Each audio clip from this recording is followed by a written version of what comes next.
Welcome to Mr. Hutchings History, where the past comes alive. Let's dive into today's story. All right, so today we're diving into one of the most impactful conflicts, I think, of the 20th century, the Vietnam War. Yeah. And you've sent over a really interesting mix of sources, a podcast, lecture, some in-depth articles, and I'm ready to unpack all the key takeaways with you. It's a fascinating period and one that continues to, spark debate, shape our understanding of global politics, really. Absolutely. Yeah. So in this deep dive, we're going to try and answer some, I think, big questions. Why did the U.S. get so deeply involved in a conflict on the other side of the world? Right. What made the Vietnam War so different, so challenging for the American military? And how did it end, leaving its mark not only on the U.S., but also having ripple effects across the globe, especially in Latin America? Yeah, and we'll go beyond the typical dates and battles. We'll look at the human stories, the controversies, the domino effects that played out both on the battlefield and in living rooms across continents. Okay, so let's start by setting the stage. Imagine this. It's the Cold War, and there's this intense fear of communism spreading across the globe.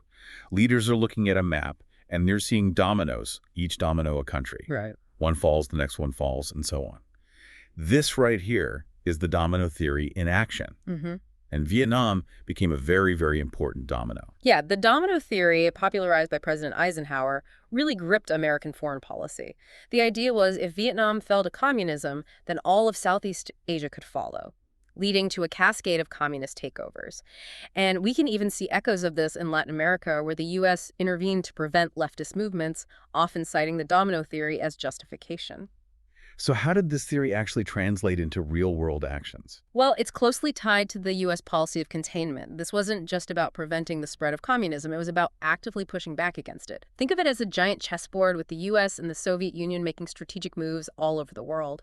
And Vietnam, unfortunately, became a pawn in this larger game. Yeah, it's interesting how a theory like that can have such a widespread impact. Yeah. So to really understand how the U.S. ended up so deeply involved in Vietnam, we need to go back even further. What was going on in Vietnam before the U.S. entered the picture? Well, Vietnam had a long history of struggle, especially against colonial powers. After World War II, France was trying desperately to cling to its control over Indochina, which included Vietnam.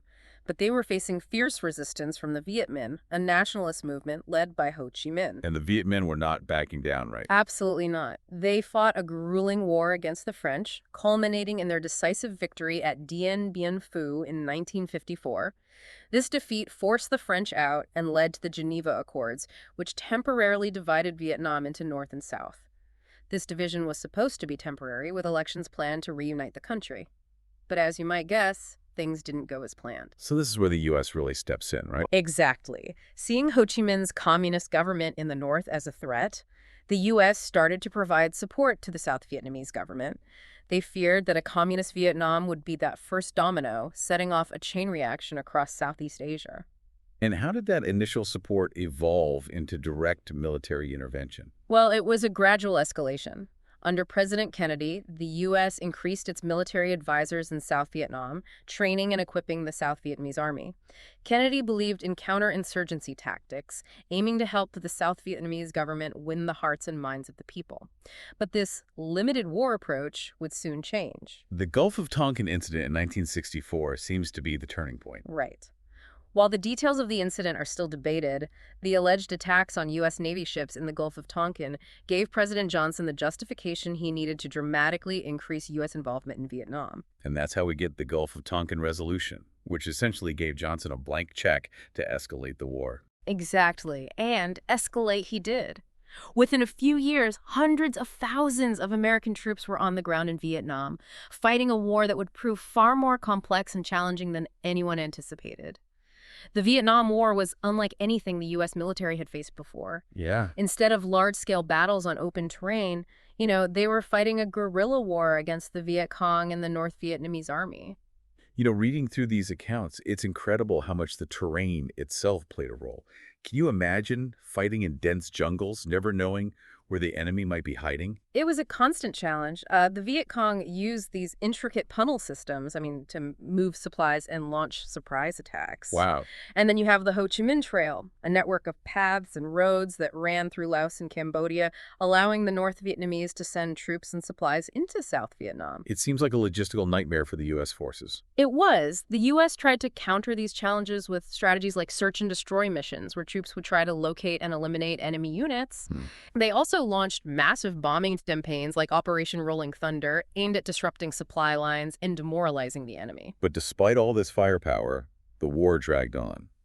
And then came the Tet Offensive in 1968. The Tet Offensive was a turning point, I think, for a lot of people. It was a massive, coordinated attack by the North Vietnamese and Viet Cong forces across South Vietnam. They targeted major cities, military bases, even the U.S. Embassy in Saigon. What was so significant about the Tet Offensive? It seems like the U.S. and South Vietnamese forces were able to repel the attacks. Militarily, yes, they were able to push back the offensive, but the psychological impact was huge. The Tet Offensive shattered the perception that the U.S. was winning the war. It showed that the North Vietnamese and Viet Cong were still capable of launching these large-scale attacks despite years of U.S. bombing and ground operations. So this really starts to shift public opinion back home in the U.S. Absolutely. Up until this point, the American public had been largely supportive of the war effort. But the Tet Offensive, broadcast into American living rooms on the nightly news, showed the brutality and complexity of the conflict in a way that hadn't been seen before. It's hard to imagine the impact of seeing those images on television every night. Yeah. This was the first televised war, wasn't it? Yeah. And it had a profound effect on how Americans viewed the war. I remember reading about Walter Cronkite, the CBS News anchor, who visited Vietnam after the Tet Offensive. And his reporting, his questioning of the war's winnability, really seemed to capture the changing mood of the nation. Cronkite was known as, the most trusted man in America. Right. And when he began to express doubts about the war, it resonated deeply with the public. His words gave voice to the growing unease and disillusionment many Americans were feeling. And this growing dissent gave rise to the anti-war movement, which became a powerful force in American society. Right. The anti-war movement was a diverse coalition of students, intellectuals, civil rights activists, veterans, and everyday citizens who were opposed to the war for various reasons. Some saw it as a moral outrage, others as a waste of resources, and still others as a case of U.S. imperialism.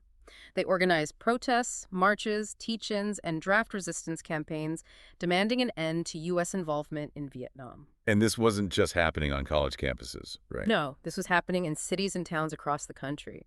From massive demonstrations in Washington, D.C., to smaller gatherings in local communities, the anti-war movement became a significant part of the American political landscape. And there were tragic events like the Kent State shootings in 1970, where National Guard troops fired on unarmed student protesters, killing 4 and wounding 9. The Kent State shootings became a symbol of the deep divisions in American society over the war. It showed how high the stakes were and the lengths to which the government was willing to go to suppress dissent. Yeah, it's a sobering reminder of the intensity of that era. And it wasn't just within the U.S. that the Vietnam War was sparking debate and protests.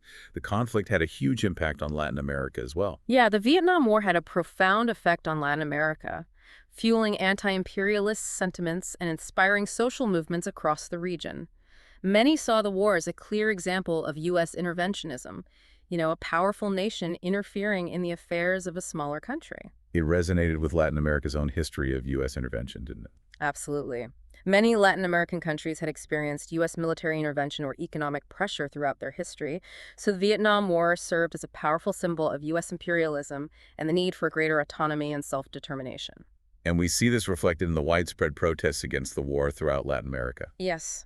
From Mexico City to Santiago, students, intellectuals, and activists took to the streets to condemn the war.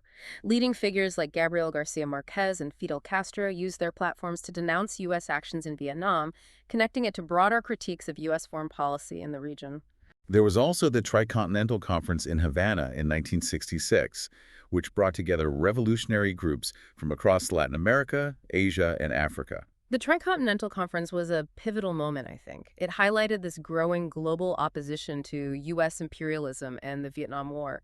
The conference became a platform for sharing strategies and building solidarity among revolutionary movements. And student movements in Latin America, especially in countries like Mexico and Argentina, saw the Vietnam War as part of their own struggle for social justice and democracy. They connected the dots between U.S. actions in Vietnam and their own local struggles against authoritarian regimes and economic inequality. For them, opposing the war was part of a larger fight for a more just and equitable world. So after years of conflict, how did the Vietnam War finally come to an end? Well, facing mounting pressure at home and a military stalemate in Vietnam, the U.S. began peace talks with North Vietnam. This led to the Paris Peace Accords in 1973. The Paris Peace Accords officially ended U.S. involvement in the war, right? They did.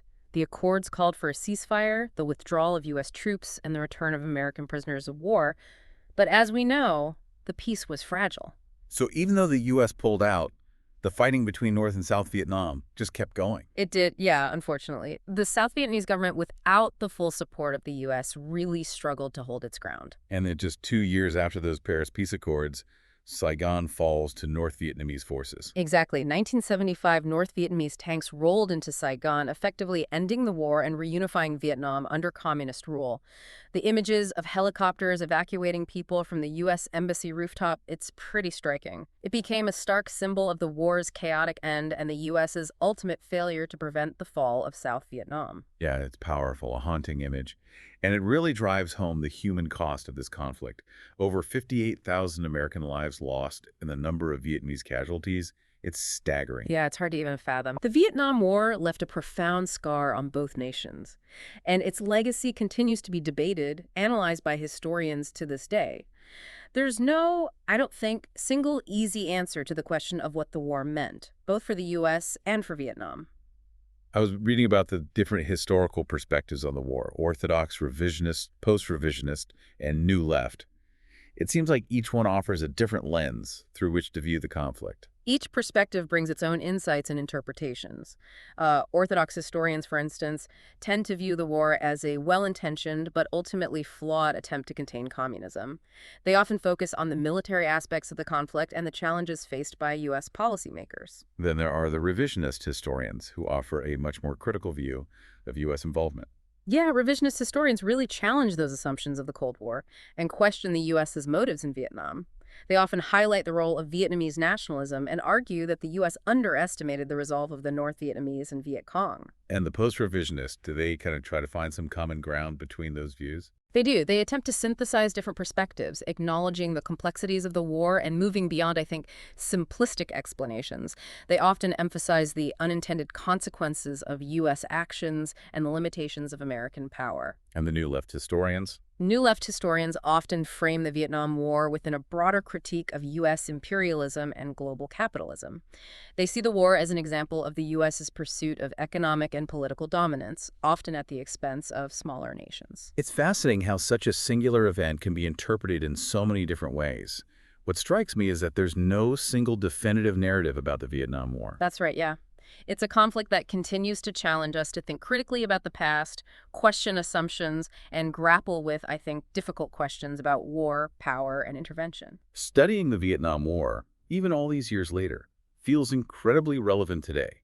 It forces us to confront difficult truths about the human cost of conflict and the unintended consequences of, foreign policy decisions. Absolutely.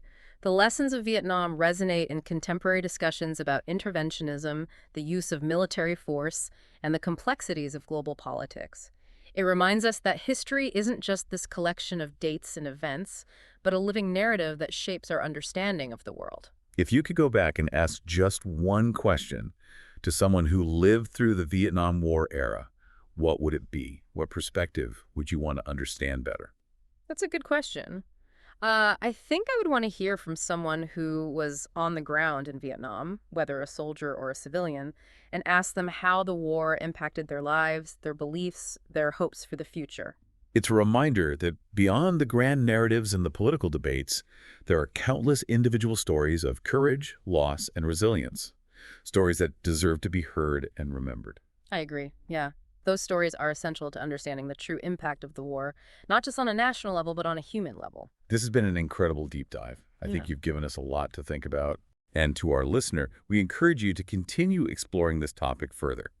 maybe dive into one of the historical perspectives we discussed, or even seek out some of those personal stories from the Vietnam War era. There's always more to learn. And I think it's important to keep these conversations going, to keep questioning, to keep remembering. Absolutely, yeah. Engaging with history, even its most challenging chapters, is essential to understanding our present and navigating the future. Well, that was quite a journey through history. And to our listener, get ready for our next deep dive. We'll be exploring a completely different topic, maybe something lighter, but equally fascinating. Stay curious, and we'll see you next time. Thanks for listening to Mr. Hutchings History. Keep exploring, and we'll see you next time.